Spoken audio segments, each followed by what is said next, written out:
pocket and you hold one share worth $50. It doesn't matter which one you sell. You've taken the loss on one share and earned a gain on the other. Whether you sell or not doesn't change that. Now let's add taxes to the story. If you sell the share you bought for $40, then you realize a gain of $10 for tax purposes. You'll still have one remaining share worth $50, but you'll pay capital gains taxes on $10, so you'll have less than the $50 sales price in your pocket. If instead you sell the share you bought at $60, then you realize a loss of $10 for tax purposes. Instead of paying capital gains taxes, you'll get to take a tax deduction, so you'll have more than $50 in your pocket. Plus, you'll still have your one share worth $50. Now you can see why my portfolio is full of winners while my tax return is full of losers. I sell my losers and let my winners ride. Over the years, I've saved thousands of dollars on my tax return. You can also use a capital loss against up to $3,000 of ordinary income each year. If you have more losses than that, then you can net realized gains from one investment against those losses and cancel the tax on those gains. You can carry losses forward into following years too. So far, this story is all about taxes. We didn't say anything about whether you like the long-term prospects of, say, Samsung. What if you think Samsung is a good long-term play? Is there a way to harvest the tax deduction and still keep your investment in Samsung? The answer is a qualified yes. You can always buy more shares of Samsung to replace the ones you sell. The qualification is the wash sale rule. The IRS won't let you claim the tax loss if you replace shares that you sell at a loss within 30 days before or after the sale. If you do, then that's a wash sale. No tax deduction on wash sales.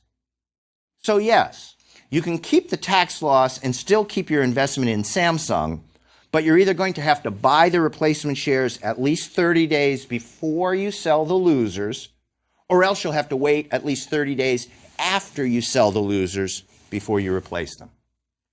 In one case, you have more Samsung than you want for 30 days before the sale, and in the other, you have too little for 30 days after the sale. Besides selling losers, another good time to sell is before tax rates rise. For example, lots of people sold winners late in 2012. Why would they do that? The answer is that tax rates went up in 2013. Lots of people realized gains in 2012 to pay a maximum long-term tax rate of 15% rather than pay the 2013 rate of 20%, plus an extra 3.8% for the new Medicare surtax on investment income. If they liked the long-term prospects of the company whose shares they sold, they just replaced the shares, often within minutes. They didn't have to worry about the wash sale rule because that only applies to losses, not gains. They also reset the basis of the stock to the new higher value, which will help reduce taxes later. Remember the example where you had bought shares at both $40 and $60? The shares were worth $50 in that example. We decided that we'd sell the share we bought for $60 and pay less tax. I'd do this even if I didn't need the $50 that the sale would produce. I'd reinvest it in something else. I want to reduce my tax bill. Selling your losers and letting your winners ride is among the easiest ways to reduce your tax bill, but you do need to specify which shares you're selling. The IRS calls that the specific ID method. Using the specific ID method is mostly just a matter of record keeping. You must specify the shares you sell at the time of the sale. If you don't specify which shares you sold, then the IRS assumes that the securities you've always held the longest were sold first. That's FIFO, or first in, first out. Notice that specifying which shares you sell can affect both the basis and the holding period. In our example, we assumed that both of our shares had